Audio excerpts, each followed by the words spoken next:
Bonjour et bienvenue dans New Deal, le podcast TTSO et Free Slate qui revient chaque semaine sur l'actualité politique américaine. Je suis Christophe Caron et je suis en compagnie de la responsable du programme Amérique du Nord à l'IFRI, Laurence Nardon. Bonjour Laurence. Bonjour Christophe. Rappelez-vous Laurence, en 1992, après la chute de l'URSS, Francis Fukuyama nous expliquait que ça y est, nous arrivions à la fin de l'histoire et il se réjouissait de l'avènement de la démocratie libérale et de son règne désormais sans partage.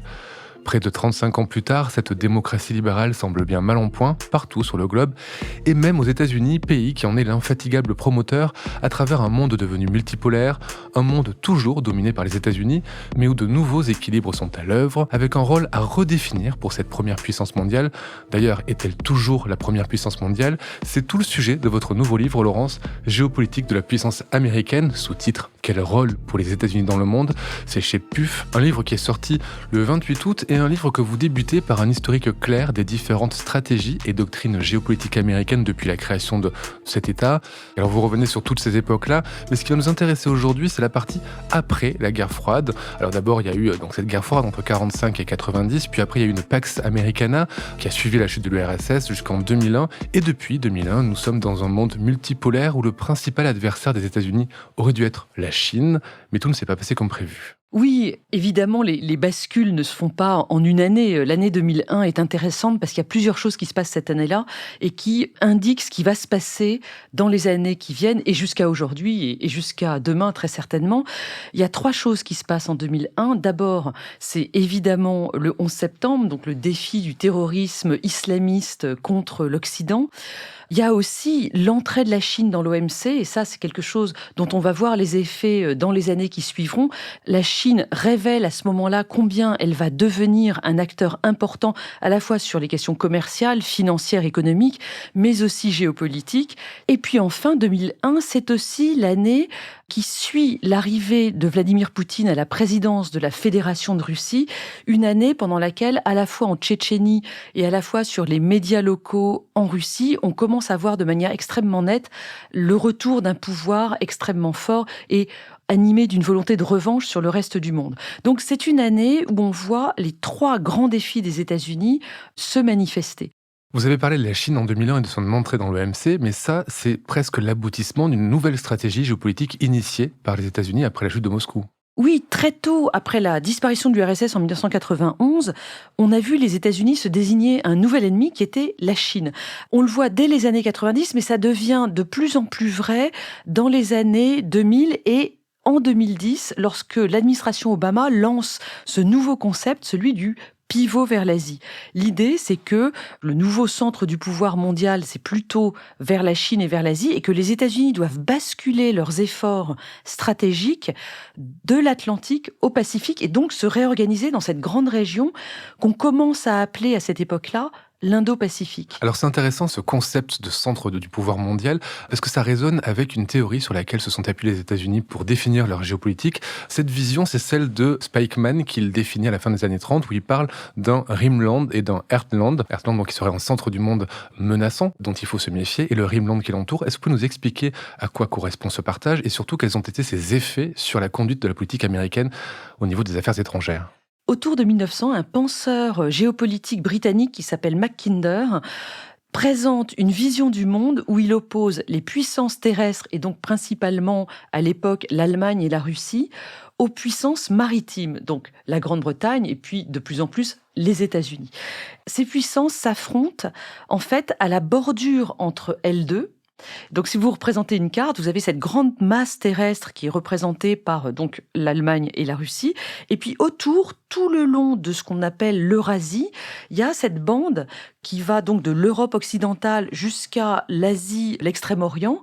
Cette bande que Mackinder et puis surtout Spykman, dont vous avez mentionné le nom, vont appeler le Rimland, c'est-à-dire la bordure. Et l'idée de ces géopoliticiens, c'est qu'en fait, le contrôle du monde tient au contrôle de ce fameux Rimland, c'est-à-dire que les puissances, soit terrestres, Russie, Allemagne, soit maritimes, Grande-Bretagne, États-Unis, les puissances qui contrôlent le Rimland ont le contrôle du monde entier. Et c'est pour ça donc que les États-Unis ont déployé beaucoup d'efforts pour garder l'Europe de l'Ouest dans le bloc occidental. C'est la guerre froide, c'est toute cette période entre 45 et 90 dont on a parlé en introduction. Puis une fois que l'URSS est tombée, ils se sont dit il faudrait peut-être faire pareil du côté de la Chine et du côté de l'Indo-Pacifique. Et finalement, l'Indo-Pacifique, en simplifiant, est devenue la nouvelle Europe sur le plan stratégique pour les Américains. Oui, ce contrôle du Rimland pendant la guerre froide, il se faisait en Europe occidentale, vous l'avez dit, il se faisait aussi en Asie, puisque la guerre du Vietnam, d'une certaine manière, participe à cette volonté américaine géostratégique de contrôler le Rimland, mais cette fois-ci côté asiatique.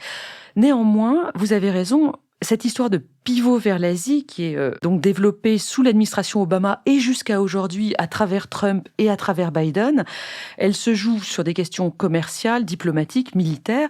C'est la volonté de contrôler, par le contrôle des mers Indo-Pacifiques, la puissance chinoise. Donc toute l'énergie des États-Unis devait être focalisée sur ce dossier-là, finalement, sur le containment de la Chine. Puis sont arrivés, vous l'avez dit, la guerre contre le terrorisme après 2001, avec les opérations en Irak et en Afghanistan. Et puis, surtout, en février 2022, l'attaque de l'Ukraine par la Russie, qui a obligé les États-Unis à se recentrer sur l'Europe. Oui, les plans américains de pivot vers l'Asie ont été, depuis Obama, toujours entravés par l'actualité, à commencer par les printemps arabes en 2011 et puis jusqu'à aujourd'hui, la guerre en Ukraine.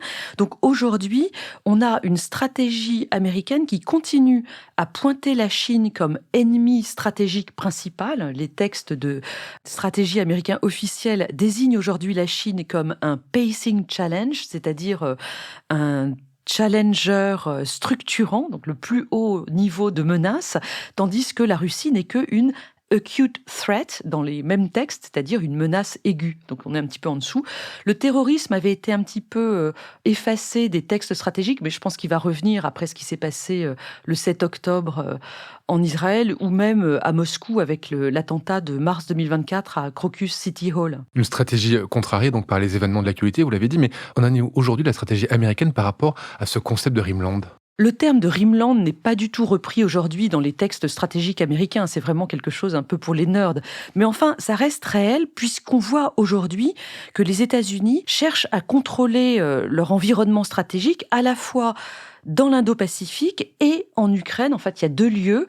Et ce qui est intéressant, c'est que l'Ukraine était déjà désignée comme un pivot, le pivot ukrainien, dans les théories de Mackinder, donc ce penseur britannique d'il y a plus d'un siècle. Et on pourrait dire qu'il y a aujourd'hui ce pivot-là et puis le pivot Indo-Pacifique qui est là, pour le coup, bien revendiqué par les penseurs stratégiques américains, aussi bien démocrates que républicains. Deux points stratégiques donc qui mobilisent les États-Unis dans le monde, mais est-ce qu'ils ont les moyens d'être ces gendarmes du monde ou d'agir sur ces deux fronts? Dans la deuxième partie de votre livre, vous dressez un état des lieux des moyens de la puissance américaine, une puissance économique, militaire, technologique, culturelle et, on a tendance à l'oublier, mais vous allez nous l'expliquer, juridique. Est-ce qu'avant de rentrer dans le détail, vous pouvez nous dire si le bilan de la puissance américaine est globalement positif? Oui, j'ai voulu faire table rase de ce que je savais et regarder vraiment pour les 5 domaines que vous avez dit et que j'avais identifiés comme les 5 instruments de puissance majeurs pour les États-Unis, pour les puissances en général.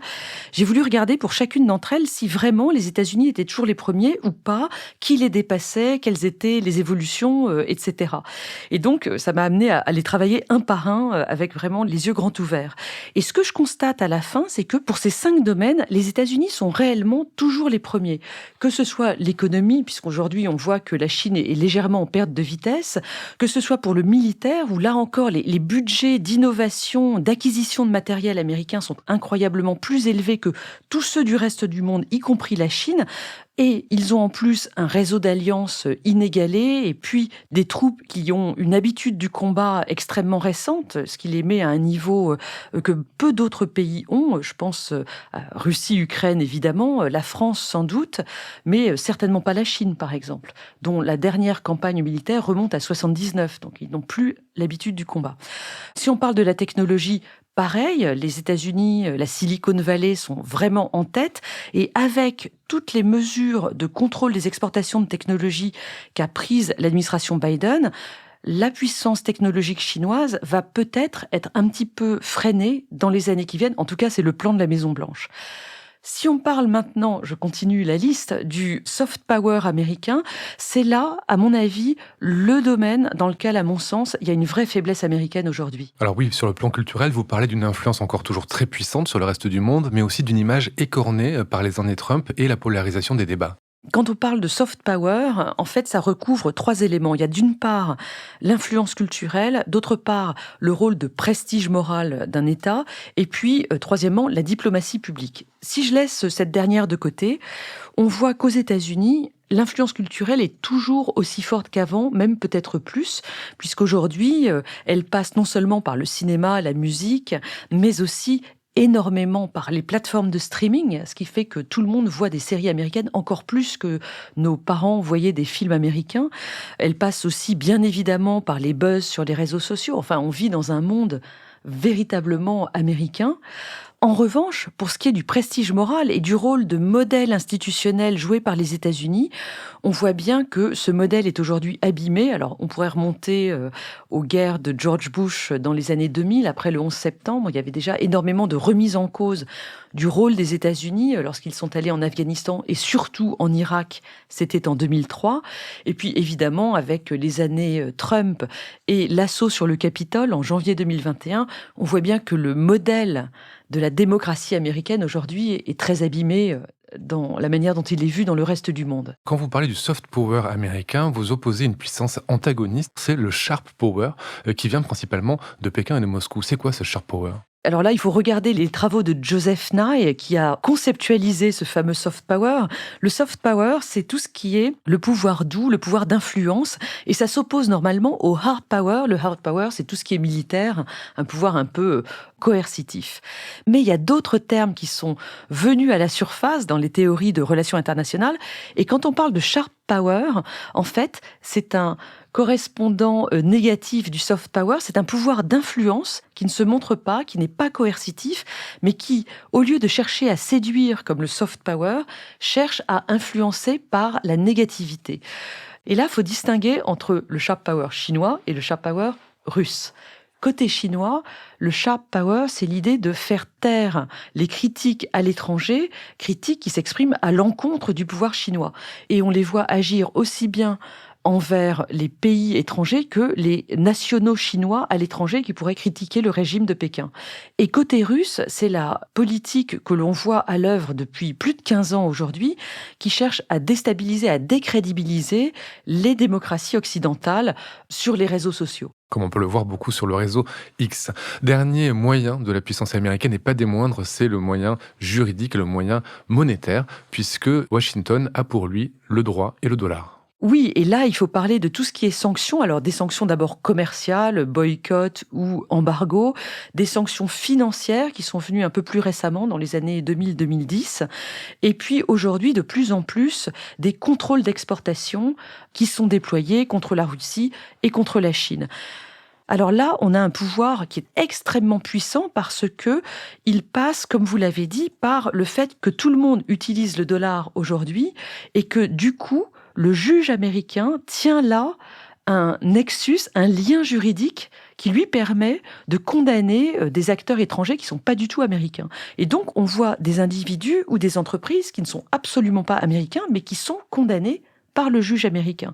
Et ce qui est extrêmement contre-intuitif, c'est qu'en fait, aujourd'hui, les pays qui sont ennemis, enfin, en tout cas, qui ont une hostilité déclarée avec les États-Unis, comme la Russie et la Chine, en fait, se fichent pas mal des sanctions américaines, ou essayent de les contourner, essayent de s'en tirer autrement. Ceux qui sont le plus touchés par ces sanctions américaines, en fait, ce sont les acteurs européens, puisque, comme ils cherchent à faire du business, ils font beaucoup de business aux États-Unis, puisqu'ils s'affichent par ailleurs comme des alliés des États-Unis, en fait, ils sont obligés de se plier à ces sanctions américaines. Et l'Europe, dans tout ça, dans un monde dominé par les États-Unis, face à un bloc russo-chinois, comment se comporte-t-elle et quelle est sa marge de manœuvre ? L'Europe est bien évidemment du côté des États-Unis dans l'équilibre géopolitique d'aujourd'hui. Et en même temps, on voit bien qu'elle a très peu de marge de manœuvre si Trump est réélu en novembre prochain, par exemple, et qu'il interrompt le soutien américain à l'Ukraine, les Européens seront très affaiblis.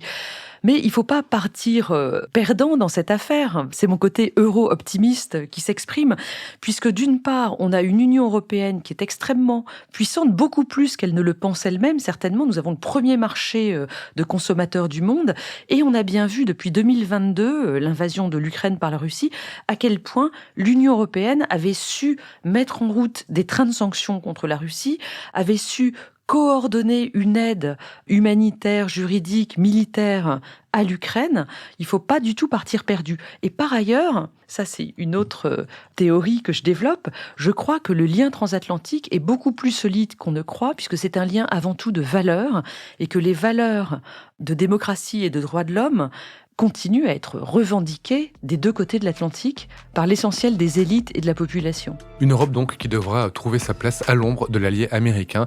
Merci Laurence d'avoir répondu à mes questions. Je rappelle votre livre Géopolitique de la puissance américaine, quel rôle pour les États-Unis dans le monde, c'est chez PUF. Merci Laurence et à la semaine prochaine. Merci Christophe, à la semaine prochaine. Retrouvez New Deal chaque semaine sur Slate Audio et toutes les plateformes de podcast.